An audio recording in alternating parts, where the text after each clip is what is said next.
নমস্কার জানাতে সকল দর্শক বন্ধুদের। একটি দারুণ চমৎকারী টোটকা আপনাদেরকে আজকে বলবো। সেটি হচ্ছে সামনেই আসছে কৌশিকী অমাবস্যা।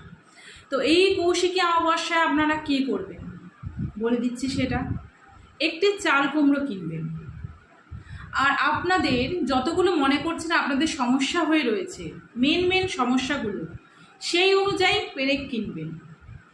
একটি হলে একটি, দুটি হলে দুটি, পাঁচটি হলে পাঁচটি, 10টি হলে 10টি কিনবেন। তিল কিনবেন, সিঁদুর নেবেন। কি করবেন বলে দিচ্ছি। অমাবস্যার দিন সন্ধে ঠিক 5টার পর আপনারা ঠাকুর ঘরের সামনে বা শুদ্ধ জায়গায় বসবেন। চাল কুমড়োটাকে সামনে রাখবেন, সিঁদুরের 5টা ফোঁটা দেবেন। যতগুলো পেরেক নিচ্ছেন, একটি হোক, 5টি হোক, 10টি হোক, যতগুলি মনস্কামনা,